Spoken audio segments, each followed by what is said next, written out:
and welcome to the Ice Guys, brought to you by the Hockey Podcast Network. This is the show that takes you into the world of the National Hockey League. Every game, every day, from a sports betting perspective, with pro handicappers Alex B. Smith and veteran sports writer Jimmy Murphy. And now, here's your host, Ian Cameron.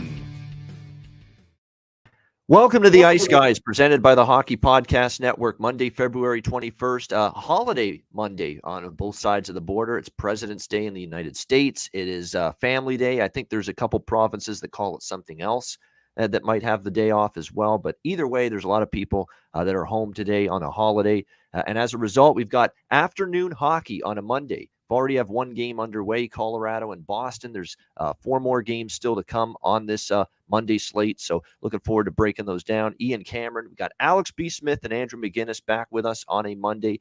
Looking forward to it. It was a great show. It's great shows over the weekend, definitely, and good show yesterday. Profitable Sunday for me. Best bet was couldn't have been any easier. We said it was going to be a goal fest with Buffalo and Columbus, and it proved to be that way. With just bad goaltending. As soon as you saw JF Berube's name, I was interested definitely in seeing an over there in that game, and it worked out well. So it was a good Sunday, and I got to pat myself on the shoulders for that call on the Montreal Canadiens yesterday. Plus 250 against the New York Islanders. I said Islanders can't be laying that price, and Andrew Hammond's come in there before in his career and played well in spot duty. Remember what he did with the Senators 7 years ago? It was pretty much 7 years ago to this day. He joined the Senators. He went on this little bit of a run. The Hamburglar sensation started. People chucking burgers on the ice when he won games for the Ottawa Senators. I still remember that. I mean, and I said it yesterday, the parallels, Andrew Hammond to Jeremy Lin in the NBA. It's unbelievable. The similarity where it was just Linsanity for like 2 months and then he dropped off the face of the planet. And then same kind of with Andrew Hammond years ago. Had that little run for about a month and never heard from him again until yesterday when he stepped up and got the big win for the Montreal Canadiens. So good stuff yesterday. We'll see how we can add to the profits here on this Monday. Alex, just some thoughts from the weekend, observations, any games you want to talk about, any teams from what we saw over the weekend? You know, it's weird. I didn't bet a lot this weekend because we're seeing these massive favorites. And even now with the games we have left on the board, obviously we got one starting in an hour, one that's already in the second period. But we're seeing these massive favorites. And I know a lot of people are jumping into the pool with regulation bets, which is something I've done for years. We've all talked about it on this show for years. You got to be really careful because we're now getting in that second half of the season where teams are going to start playing a little tighter. And we're going to start seeing some of these teams, especially, looking at playoff races. Great example would have been Vegas and LA the other night. The game goes into overtime, and the Kings actually end up getting the win as an underdog. So you got to be very careful with your spots.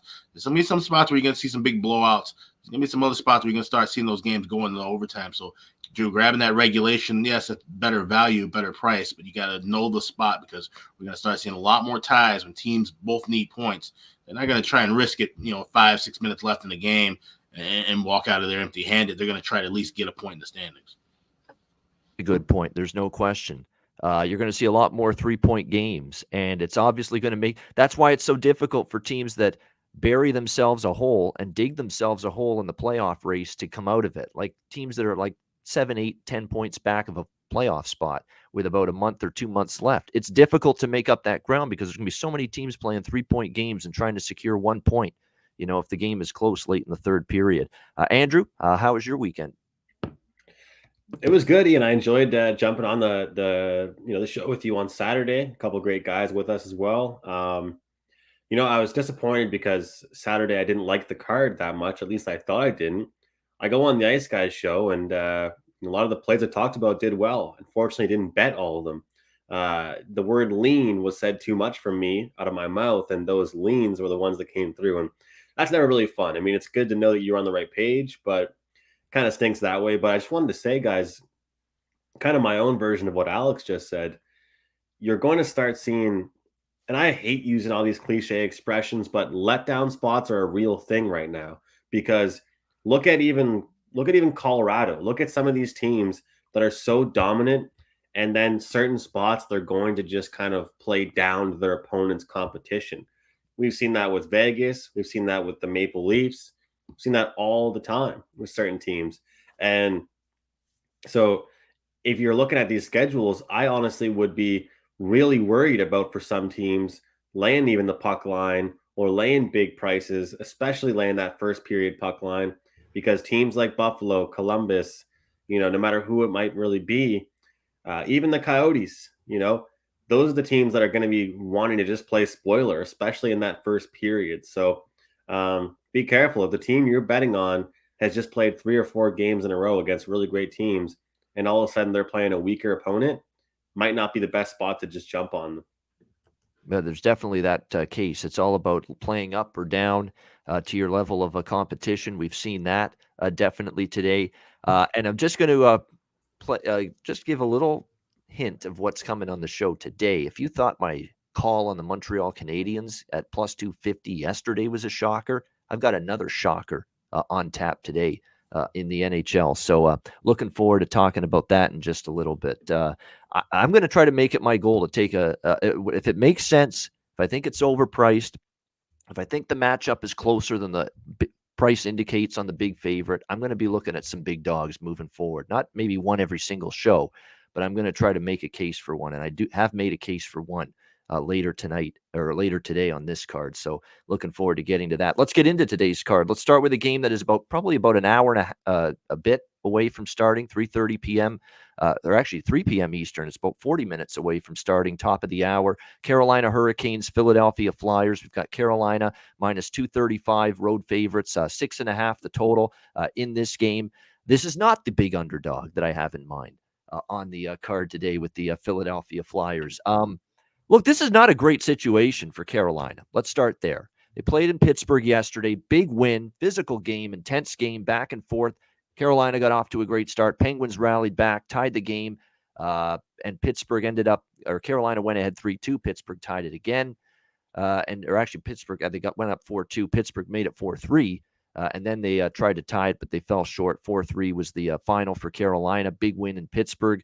They're on a back-to-back. This is going to be the third game in 4 nights for the Carolina Hurricanes, 4 days, I should say, with this being an afternoon game. So it's not necessarily a great situation schedule-wise for the Carolina Hurricanes going into this game. On the flip side, you've got Philadelphia. It just continues to be find ways to lose for the Philadelphia Flyers. 4 straight losses. I can't fault their effort the last 2 games. Pittsburgh on the night Sidney Crosby got his 500th career goal.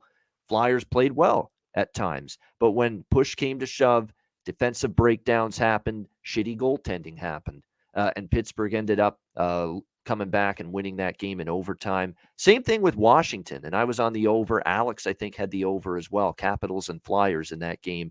Pretty solid effort from the Flyers, but push came to shove.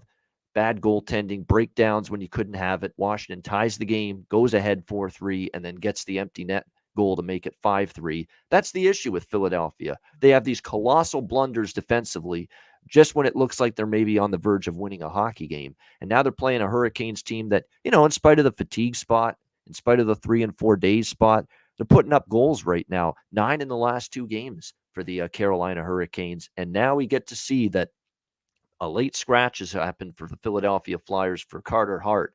Not going to play in this game. He was expected to be the starter here for the Flyers today. Not going to be the case. And instead, we get our old friend, Mr. Beach Ball, as in it seems like he can't stop them in between the pipes. Martin Jones for the Philadelphia Flyers. Mr. Beach Ball, Mr. Beach. Let's get the sand. Let's start digging some castles. Let's make some sand castles at the beach. Martin Jones is in net today for the Philadelphia Flyers. So, we saw, and he started in that game against the Capitals, and you saw it. Just couldn't make a save when he needed to.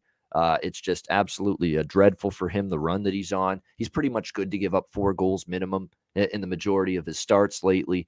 So this for me is a Carolina team total over 3.5 here, minus 140, minus 145. I like that bet. It's my strongest play on this game. I would lean to the full game over as well. A smaller bet on that, 6.5, depending on where you're betting and at which book you can bet it. I definitely think we'll see a lot of goals from Carolina. It wouldn't even surprise me to see Philly score a couple, because the one thing you're seeing from the Flyers, they're on this stretch where they've scored, I believe, 2 goals at least in like 8 straight games or 8 of their last 9. So they have been good to contribute a little bit to the offense. And they might here against a Carolina team that, again, has played a lot of hockey in a short period of time, back-to-back, third and 4 days. So I like Carolina team total over 3.5, full game over. And I like 2 shots on goal props for Carolina. Teuvo Teravainen over 2.5 shots on goal. What more needs to be said? He's gone over 2.5 shots in 8 of his last 10 games. He's shooting the puck a lot. He's probably going to get a lot of power play time because Philly can't stay out of the box. So Teravainen over shots, and Svechnikov for the Hurricanes as well, over 3.5 shots at around plus 110. He's been trending over shots on goal a lot on the road as well, and that's something I like to see in this game. For that prop. So Svechnikov over 3.5 shots and Teravainen over 2.5 shots here in this game for the Carolina Hurricanes. Alex, what do you think here, Carolina, Philly?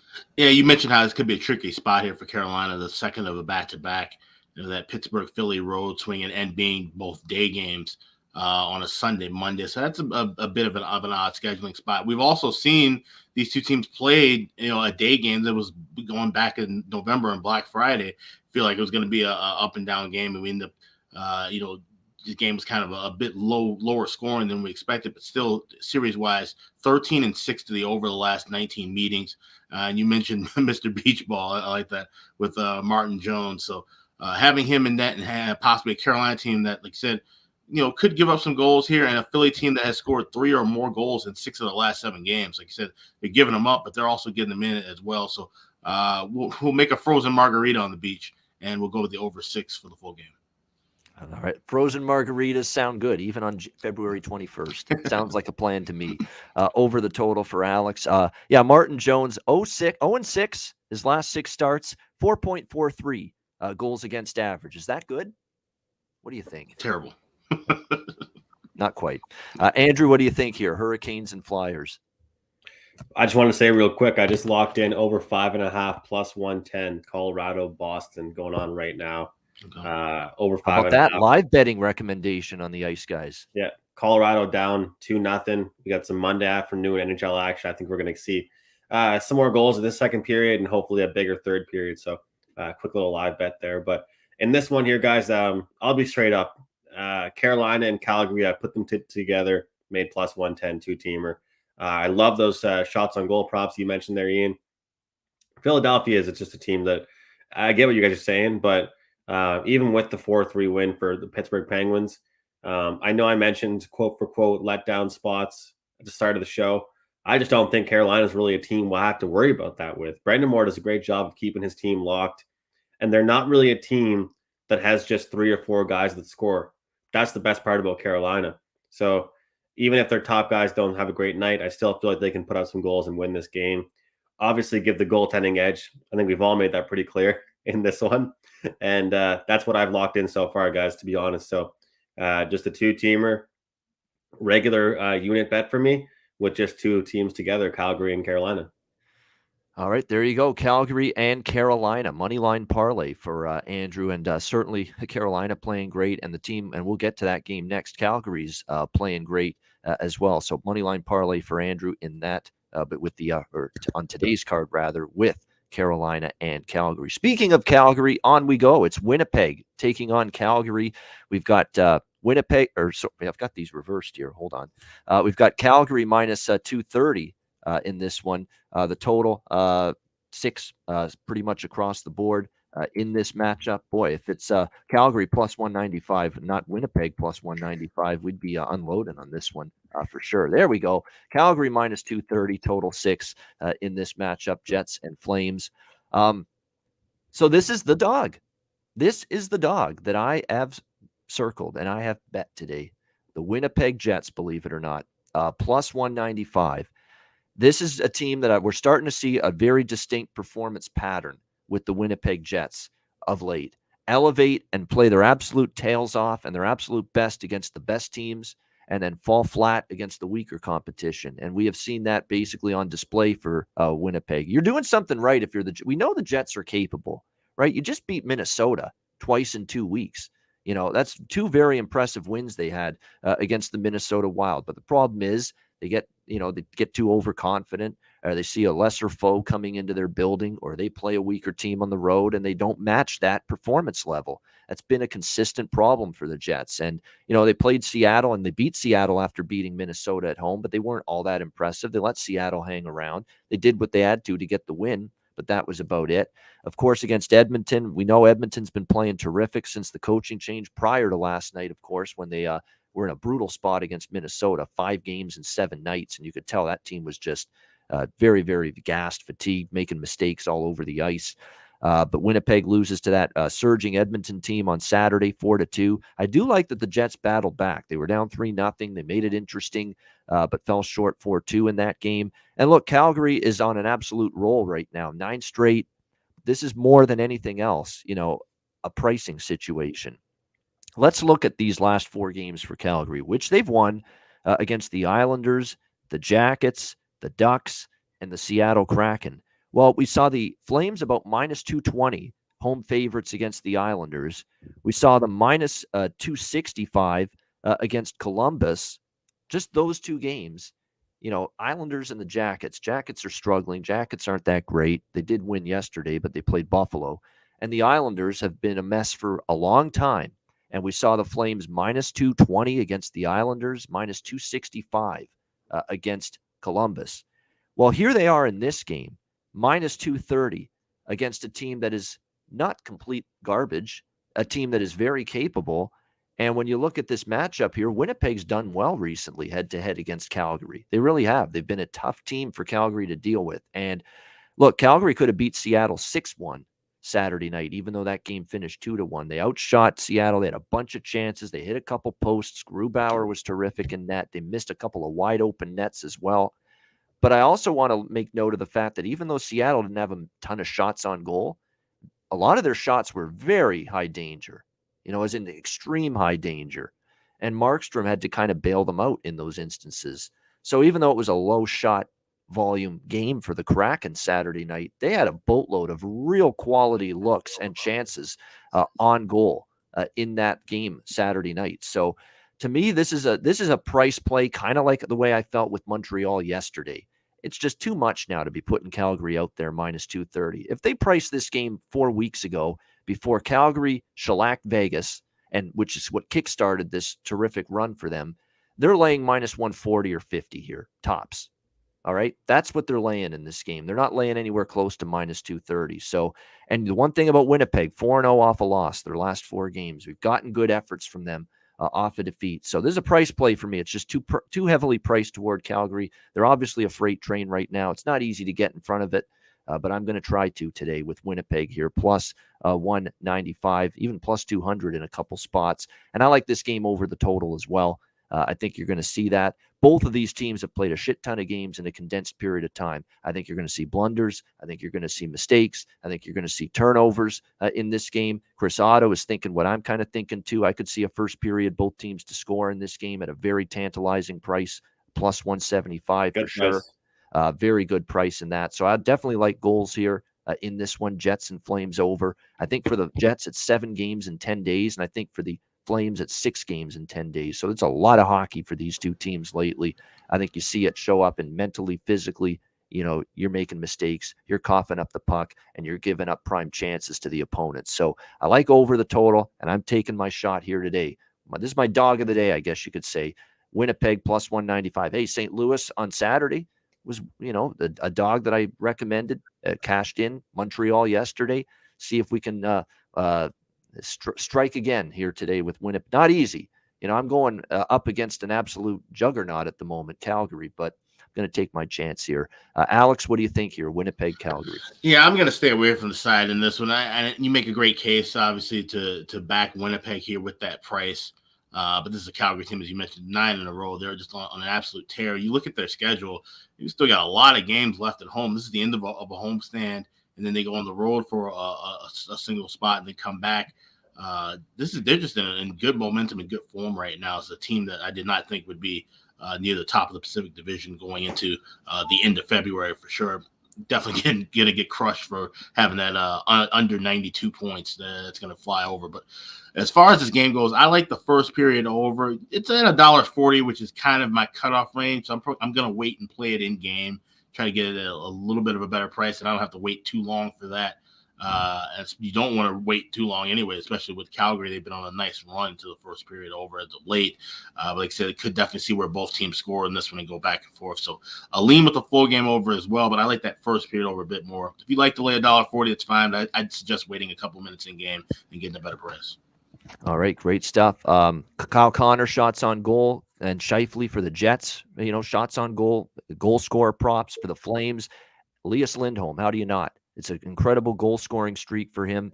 Over shots on goal again for Lindholm as well is worth a look. Backlund's been going over his shots on goal. Credit to Jake Hahn a couple Saturdays ago on our show that mentioned Michael Backlund over shots on goal has been cashing like a freight train of late. So Michael Backlund for the Calgary Flames over shots on goal, because I've been taking it ever since he mentioned it. I've been betting that prop, and it's cashed. It hasn't always, but more often than not, it has gone over with Michael Backlund shots on goal as well for Calgary. Andrew, obviously you already mentioned Calgary's the second piece of that parlay for you with Carolina, but any other comments you want to make on Jets versus Flames? Yeah, I've locked in. You can get it at DraftKings, the one you just mentioned, really. Lindholm over 2.5 shots, -120. Really like that. Many people don't know that Calgary, second most shots in the league, they're averaging. So they're up there. They're firing the puck. They don't sit back. They don't take their time. They fire the puck at the net. And even if they don't win games, you can make some money off, taking a look at them with their shots on goal props. And look, obviously, like you said, I mean, it's a lot of things add up here. I'm one to always talk about how a team, if they've played weaker opponents, you play a better team, it can definitely surprise you a little bit. But I just don't like how Winnipeg can go from scoring 6 goals against Minnesota to, only scoring 1 against a team like Chicago, or losing 3-1 to Philadelphia. I just don't want to deal with an inconsistent team like that. And I know that hockey handicapping is all about what have you done for me lately, but what have they done for me lately has not shown me anything consistently. So Calgary has proven to have an offense right now. I'll challenge Winnipeg to score 4 goals because I think that's what they'll need to beat this Calgary team. So I think that Connor Hellebuyck, if he gets some help, this is a dangerous Winnipeg team. But if he doesn't get that goal support consistently, they're in tough. They have done well against Pacific Division, though. Like you mentioned, Ian, Winnipeg has done well against the Pacific. Hellebuyck has done well against Calgary. So, no, I'm not recommending the -230 here, but I do like that 2-team parlay. And this is going real well for this live bet. One-time bullet. Just saw it. Yep. Great shot. Yeah. Just one-timer. 3-1 Bruins now. So 2 goals since Andrew hopped Let's on go. that over 5.5. Nice call, Andrew. Bruins Thanks. and Avs. And it's opening up a little bit. Because, again, Colorado down 2-0. Once Boston made it 2-0, you just got to have that sixth sense from a live betting standpoint that Colorado's got to open the game up at that time. They have to. They're down by 2 goals. And since then, we've seen a little bit more free-flowing up and down, trade chances kind of hockey. And now with 5:25 to go in the second period, it's 3-1. And there's still plenty of time, obviously. 2 goals is all you need now for this over 5.5 here. I hate to be repetitive because people are going to think, did you bet every game over the total, Ian? I mean, I always get asked that. I mean, because I'm on so many overs. Do you see the way the games have been trending lately? There's a reason I'm going that way. I mean, even yesterday, I made a case for Minnesota Edmonton over. I made a case for Florida Chicago over, which, by the way, was a horrendous beat for the under because you had 2 empty net goals for Florida in the final minute of that game. And of course, Buffalo Columbus, it went without saying. That game had just over and a shit show and a slop fest written all over it. And that's exactly what ended up happening. So, people always, they say, can you ever bet an under? Can you ever recommend an under on your show ever? Like, it's just, and I can from time to time, but as I've mentioned, the few unders I do recommend seem to still go over. Yeah, no, I've gotten the same thing as well, mostly on Twitter, where people ask about that. And obviously, with the first periods, I'm always looking at it over for the most part. But with full games, and it's kind of correlated. I always look for an under adjusted in game. I can't remember the last time I bet an under pre-game. It's probably been 2 seasons, honestly, because just the way that the game has evolved offensively. We're just seeing, these higher scoring starts. And not only that, but, Chris Otto mentioned in the chat, you have a team like Carolina, a great offense, but right now they're in a slump as far as getting things rolling in the first period. But they're getting tons of goals in the later 40 minutes, those last two periods, and games are finding their way over the total. Like I said, the bad beat. If you had first period under or full game under with Hawks and Panthers yesterday, it was a horrible beat. You had Patrick Kane get that second goal to tie the game at 1. Late in that first period. And it's funny because I actually waited and got over half a goal, so I didn't need that second one. But there's just certain spots where unders they just don't make sense for the most part nowadays. Even if you see a heavy trend with good teams, you're still going to find spots where the over makes more sense. Yeah, and certainly it's opened up now. 4-1 Boston. They just added another goal, barely across the line. They needed like the curlers, the sweepers. Hard, real hard, sweep, hard, hurry hard. Yeah, get the sweeper, get the brooms out. Just no, it was already over the line. So they didn't have to do that. It was already just barely over the line. So it's 4-1 now for the Boston Bruins. I know you'll feel me on this one, Alex. I had the over in the first period as an official play. Yeah, and even then, even the unders you cash, it's almost like accidental victories because you deserve that should have been more than a goal for Boston. The pressure. Oh, definitely, yeah. That's what I'm saying. Yeah, there was, and I jumped in on it. I grabbed it at plus 170, and I'm like, okay. And then all of a sudden, I'm listening to the game on radio actually, but I'm hearing there's nothing but chances back and forth. Nothing goes in. You get a goal late from Boston. So that's the thing. It's just unders. Like I said, when they do hit, it's really not a deserved win most of the time. It's usually just the goaltenders were playing lights out, or the shot chances were of good quality. But for the most part, overs are just the play that makes sense. That's basically the main point I'm hitting at, Alex. 100% right. The unders, I find when you win them, it's by accident. It's because the goalies are standing on their heads, or there's goalposts, or there's a ton of missed chances. Rarely do I find your unders are winning these days in the modern NHL because it's a low event period, or it's a low event game, or there's not a lot going on, or there's not many chances. It's a lot of neutral zone play. Right. I'm not seeing that very much these days in the NHL. I find when you do cash an under, it's almost, wow, dodged a few bullets there. And it might shape up for something good, going into the postseason, because if we see these teams kind of still play at a level where, like I said, no one's really locking things down defensively, we know that's going to change in the playoffs. Maybe the bookmakers don't adjust and they start continue to post these 6s and 6.5s early. Obviously, that'll change right away once you start seeing some unders, because everybody just automatically goes and takes a goal off of the total once it becomes the postseason. So that'll be something we have to kind of keep an eye on, heading into the later part of this year. Yeah, definitely. Great point there. We go to Toronto and Montreal now. The last two games are night games tonight. The only two night games. We've got Toronto minus 390, minus 400. This opened minus 280. Talk about a move toward Toronto. Over $1 move toward the Toronto Maple Leafs here. 6 the total. The only thing I can siphon here from a value standpoint, because Toronto certainly you would think is in a good situation here. They lost at home to St. Louis. They weren't thrilled with their effort in that game, particularly defensively. Some breakdowns in front of Campbell led to some tap-in easy goals for the Blues on Saturday night. You'd think Toronto has a good chance to bounce back here. The only value you can maybe extract out of Toronto here is maybe a first period puck line at even money, minus a half. And even that, it's plus 100, minus 105. At some spots with that. But I think that is a good bet. I did bet that myself. Leafs first period puck line, minus a half, plus 100, minus 105. Other than that, that's about it. I think they'll win this game. Now, I was on Montreal yesterday, but they rallied around the Hamburglar. They were playing an Islanders team that couldn't be trusted, laying more than minus 200. And the Canadiens Canadiens are playing better under St. Louis the last couple of games, and they're starting to show some structure defensively. Let's give them credit. That's 2 unders in a row. Remember this over bonanza for Montreal, and now all of a sudden 2 straight unders for them. The St. Louis game stayed under. The Islander game yesterday stayed under. So they're suddenly starting to play a little bit of better team defense from Marty St. Louis, which has been good to see. Going to be up against it, though, defensively tonight, possibly. We know what this Toronto offense can do. It'll be a challenge for Montreal tonight, but I lean over, but I like Toronto first period more than that. Andrew, we know you got to run in a couple of minutes, so I'll let you talk about this game here and as well the final game, Seattle-Vancouver. Yeah, look, I think that Blues game for the Toronto Maple Leafs, dropping that one and giving up 6 goals, that adds some big motivation for them coming into this one. It's already a rivalry game. Let's not forget about what happened in the playoffs last year. These teams haven't met, actually, guys, since opening night. And they usually do this. They save the Montreal-Toronto games for springtime or after the new year. My bet that I've made so far in this game is the first period over 1.5. That's where I've looked. I expect a fast start. I think both teams can get involved. Under Martin St. Louis, we have heard people talk about the system play for Ducharme and how the younger guys like Caulfield and Suzuki are kind of getting a little more freedom out there. But freedom could also lead to sloppiness as well. So I'm not saying I don't advocate for the over full game. I just really think that we'll get a good first period, whether it's the Habs contributing or whether it's the Leafs pouring it on in frustration from their last game. A third stringer for one team, a backup for the next.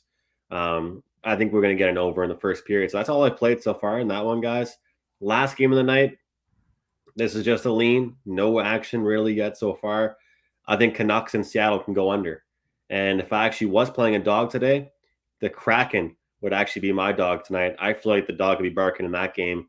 And Vancouver's given up some goals recently. So I think we can go with the under in that one. I'd love to get 6, but it seems like a lot of books, especially in the North American markets, have 5.5. So that's really what I looked for, guys. Best bet's going to be that the Maple Leafs and Habs over 1.5 first period. There you go. Best bet, Toronto, Montreal over 1.5 first period for Andrew with his best bet in that game. And of course, you can get the that one at minus, looks like 135 at some spot. Not a bad price. Yep. Not a bad price at all on that. Over 1.5 minus 135 first period, Toronto and Montreal. Going to be interesting. Seattle, Vancouver. We'll get to that in a sec. Bruce Boudreau, for the first time, he ripped his team after the Anaheim game. We'll see if the Canucks respond. There he is, Andrew McInnis. He's got a roll. Thank him for joining us. And, of course, he'll be with us all week and on the Betcast tomorrow night, which we're looking forward to for sure. Alex, Leafs and Habs, what do you like? Yeah, I'm right there with Andrew in that first period over. I grabbed it. I was actually able to get minus $1.35, and it quickly bumped to 140. So, once again, like I said, that's my threshold. I like playing this one right now because of the fact Toronto's one of those teams that does kind of score quickly. And, you wonder, like I said, with Montreal, their defense, yeah, they've had a couple 3-2 games, but if the floodgates open up, it'll be quick. So I'd say grab it now pregame, and as opposed to trying to wait and get that better adjusted price. Like I said, sometimes you have to be careful and pick your spots with that kind of method. So we're fine with laying $1.35 or $1.40 here, but honestly, I could see where maybe this one slows down a bit. I just talked about how, like, if I look at unders, it would be adjusted in game. This is a 1-1 or 2-0 Maple Leafs. After 20 minutes, I wouldn't be shocked and maybe look to take a 6.5 or 7 and see it kind of slow down a bit, because Montreal, I mean, they have to know they can't keep pace and go back and forth trading goals with the Leafs. And if you look at the Leafs, they haven't been giving up a lot of goals either. Like I said, when they have their outbursts, they've been holding teams to 2 and 3 goals. So it's not to say that Montreal, if they go down 2-0, they're not going to just automatically come back and tie that game up at 2. Instantly. We might see this game trend under. So that's the theory I have lined up now. I may not end up doing that, but for sure I'm already on the first period over. I like that play a lot. All right, so Alex with Andrew here on the first period over, 1.5 minus 135 in this game, Leafs and Habs. Rich in the chat saying that Michael Bunting to score. Yeah, why not? Bunting with Matthews and Marner. That's what it looks like the line is going to be tonight. Matthews, Marner, and Bunting on the top line for Toronto tonight. And plus 200, plus 225 even with Michael Bunting at some books. Here's a guy that scored in 3 of the last 5 games, 6 of the last 10 games for the Toronto Maple Leafs. So, he's been finding the back of the net for them, and that's not a bad price at all. Certainly, you look at it, Bunting has scored in 5 of the last 10 games, I should say, for the Leafs. Matthews has scored in just 5 of the last 10 games for the Leafs. You got to lay minus 160 with Matthews. You can get plus 200 to plus 225 with Bunting. So there you go. I mean, which would you rather have? Like, I know Matthews can score every night. He's a threat to score every night, definitely. But at a price point where Bunting has scored the same amount of goals, or has scored in the same amount of games in the last 10 as Austin Matthews, 5 out of the last 10, you'd rather have that plus price with Bunting, if you ask me. So I like that prop. Good find there, Rich, and I agree. I'll probably have a few bucks on that too. All right, final game, Seattle and Vancouver. We've got Vancouver minus 170, home favorites, 5.5 the total in this game. Canucks, ugly Saturday night performance against the Anaheim Ducks. Sloppy in their own zone. Kind of hung Thatcher Demko out to dry, although there was a couple goals I thought Demko could have had, to be honest. It wasn't his best game. In fact, that's 2 games in a row Demko's looked a little human after being on a terrific run. I'd expect this whole team to play a lot better. I don't know if I want to give Seattle too much credit for hanging tough against Calgary, 2-1.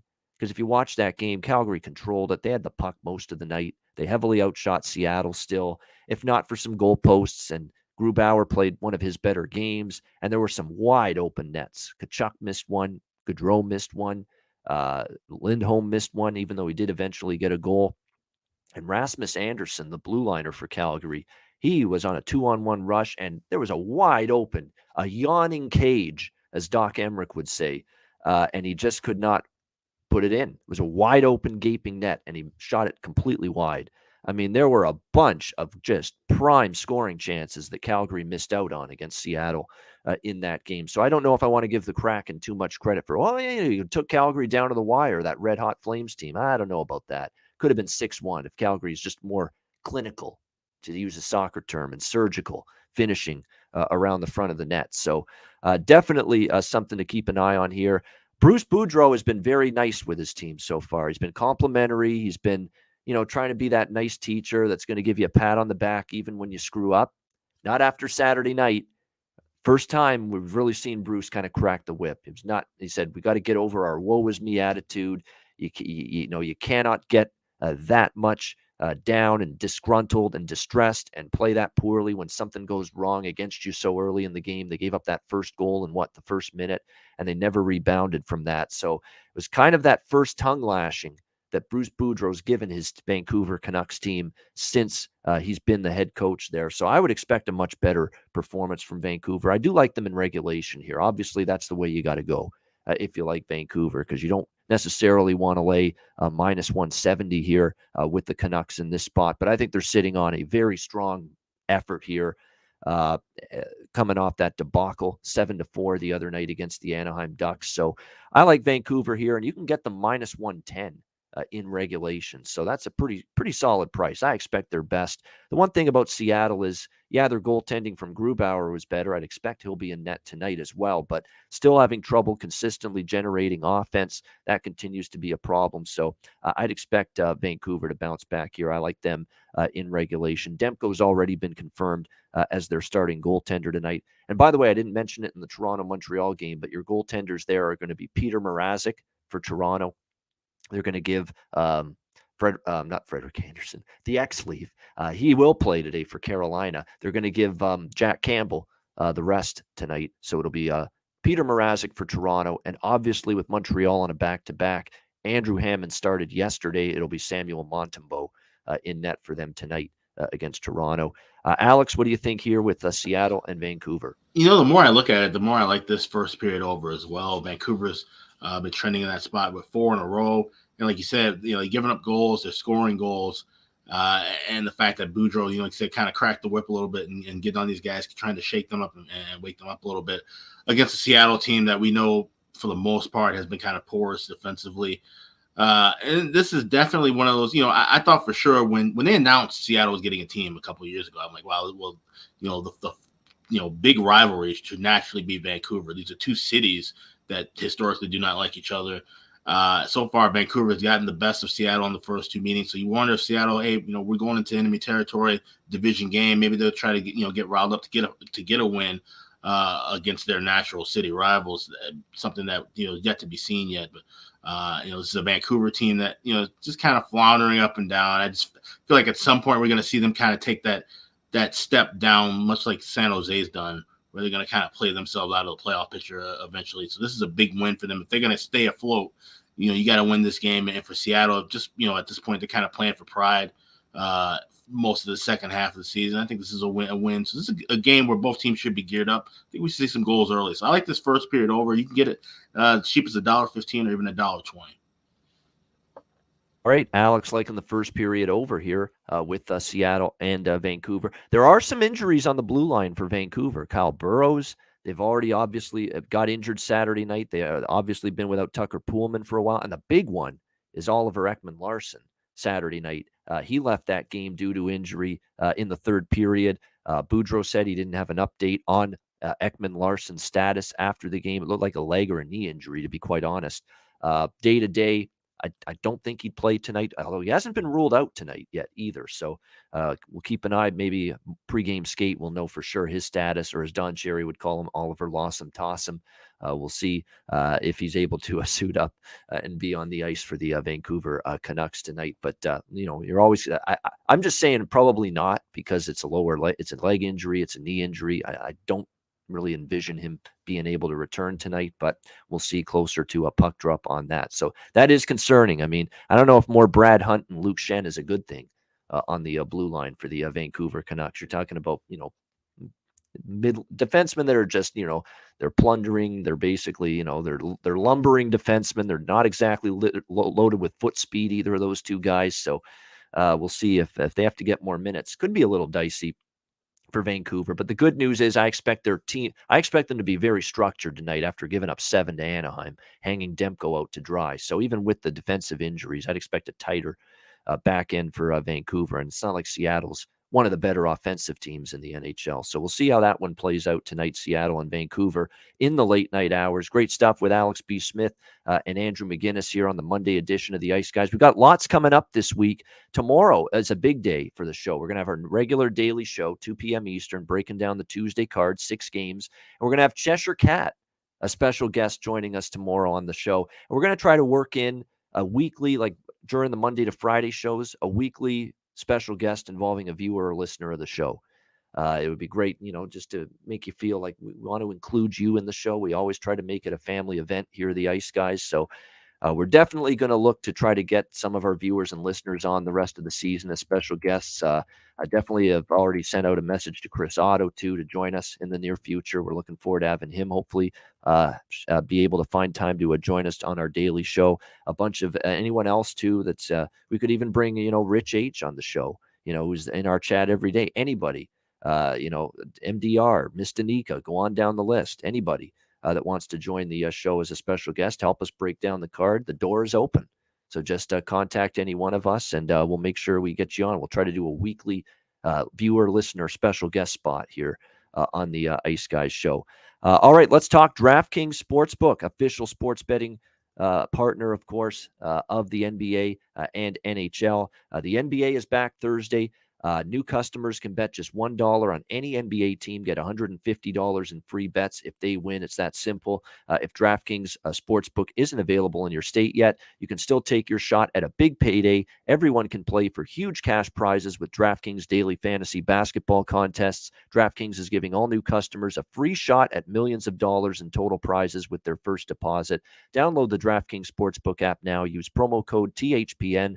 Bet just $1 on any NBA team and get $150 in free bets if they win. That's promo code THPN at DraftKings Sportsbook, an official sports betting partner of the NBA and NHL. Must be 21 years of age or older. Minimum age and location requirements vary by jurisdiction. See DraftKings.com/sportsbook for details. Gambling problem? Call 1-800-GAMBLER. Void where prohibited. Minimum $5 deposit. Download the DraftKings Sportsbook app. Sign up for an account. Use the promo code THPN. All right. Best bets to wrap it up. We already heard Andrew's best bet. Toronto, Montreal over 1.5 in the first period. Alex, what do you like for best bet? I usually try to give out something different if we're all, liking the same thing. But with a short card, I'm going to roll with that as well. Leafs and Habs first period over. Like I said, grab it now at minus $1.35 or $1.40. I think we could see a goal there early, so we may not have enough time to grab the adjusted number. But I like it just the same. Montreal has been horrible giving up goals in the first period. I think they failed to cash 7 straight now as far as the puck line goes. So I know a lot of people like Leafs first period puck line as well, but I like they like both teams to at least get some kind of offense going and some kind of pace of play going. So first period over 1.5 minus $1.40 will make the best bet tonight. All right, first period over 1.5. Toronto, Montreal for Alex B. Smith, his best bet for this Monday card. And yes, to answer Rich too, yeah, Jared McCann is the one player on Seattle I'd be most confident in betting a goal scorer prop for sure. Jared McCann's been pretty solid for them all season long, especially of late. So no argument there. All right, my best bet. It's been a nice run with the best bets. Edmonton on Saturday, Buffalo, Columbus over the total on Sunday. We're going back to another total here. Winnipeg, Calgary over 6 for me. This is a game that's late this afternoon, 4 p.m. Eastern, 3 p.m. Central, 1 p.m. Pacific. So make sure you get it in on time.